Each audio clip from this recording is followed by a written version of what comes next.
Assalamualaikum warahmatullahi wabarakatuh. Kali ini aku akan menjelaskan mengenai bentuk dan struktur fisik prosarekaan. Kita bisa melihat secara sepintas dari struktur fisik prosarekaan melalui pengaturan kata-katanya. Dan dari pengaturan kata-katanya kita bisa melihatnya melalui dua cara. Yang pertama, dalam bentuk tertulis. Dalam bentuk tertulis, kata-kata yang terdapat di prosarekaan memenuhi seluruh halaman dari tepi kiri sampai kanan. Kumpulan kata-kata dibentuk menjadi kalimat. Hal ini tentu berbeda dengan puisi. Di dalam puisi, kumpulan kata-kata akan membentuk baris. Dan kalimat dalam prosarekaan dimulai dengan huruf besar serta diakhiri tanda titik atau tanda akhir berupa tanda tanya atau tanda seru. Kalimat-kalimatnya membentuk paragraf, bukanlah berbentuk bait. Kebanyakan paragraf ditulis menjorok ke dalam 3-7 ketukan dan demikian juga dengan dialog antar tokohnya. Yang kedua, dalam bentuk lisan. Dalam bentuk lisan, prosarekaan lebih banyak berupa cerita.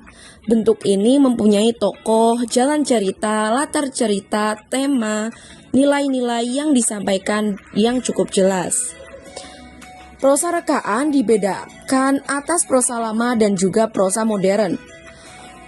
Prosa lama berwujud cerita rakyat dan yang termasuk ke dalam cerita lama seperti dongeng, legenda, mitos, sage, cerita tentang binatang, dan lain sebagainya. Bentuk prosarekaan modern dibedakan atas roman, novel, novelet, dan cerpen. Karena tidak ada penelitian yang mendukung, maka pembedaan atas beberapa bentuk tersebut lebih banyak didasarkan pada panjang pendek dan luas tidaknya masalah yang dipaparkan. Walaupun tidak selalu benar, ada juga yang berdasar kepada pembedaannya ditambah dengan bahasa dan lukisannya. Selanjutnya kita akan membahas mengenai roman. Dalam KBBI, roman diartikan sebagai karangan prosa yang melukiskan perbuatan pelakunya menurut watak dan isi jiwa masing-masing. Dalam bidang sastra, roman dikenal sebagai bentuk prosarekaan yang paling panjang dan juga paling tebal. Roman yang baik bukan hanya sekedar prosarekaan yang panjang. Namun, roman yang baik adalah roman yang benar-benar kompleks serta mendalami permasalahan yang ingin dikemukakan. Macam-macam roman. Macam-macam roman sangatlah banyak.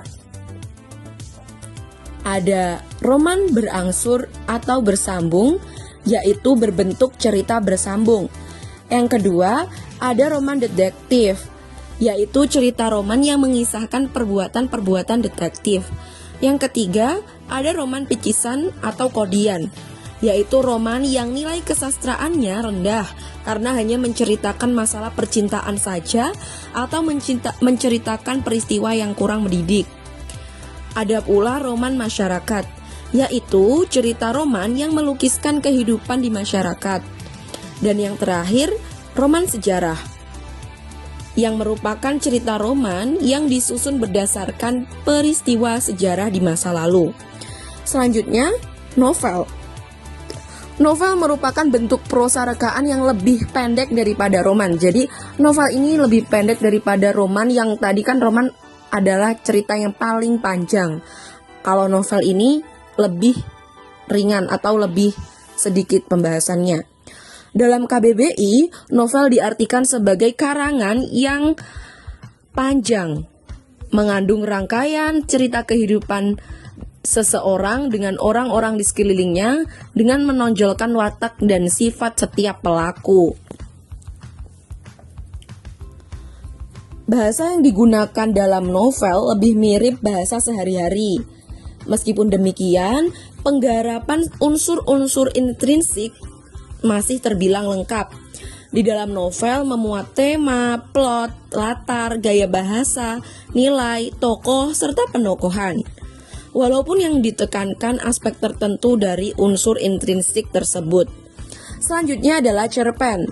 Cerpen merupakan bentuk prosarekaan yang pendek. Cerpen ini adalah kependekan daripada cerita pendek. Jadi sesuai namanya, yang dibahas dalam cerpen adalah cerita rekaan yang pendek-pendek saja, tidak lebih panjang daripada novel begitu. Bahasa yang digunakan adalah bahasa yang sederhana dan mudah dipahami oleh khalayak ramai. Di dalam cerpen masih bisa dibagi lagi menjadi cerpen yang panjang, cerpen, dan juga cerpen yang pendek. Di dalam cerpen yang panjang bisa kita temui antara lain karya Budi Dharma yang berjudul Vovo 42 halaman dan Kritikus Adinan 56 halaman. Cerita mini biasanya terdiri atas 1 halaman atau kurang dari itu. Dalam KBBI, cerpen diartikan sebagai kisahan pendek kurang dari 10.000 kata yang memberikan kesan tunggal yang dominan dan memusatkan diri pada satu tokoh di satu situasi. Selanjutnya adalah novelet atau novela. Novelet atau novela merupakan bentuk antara novel dan juga cerpen. Bentuk antara ini bisa ditinjau baik dari panjang tulisan, kekompleksan masalah, penggarapan unsur-unsur intrinsik, maupun peristiwa yang diceritakan.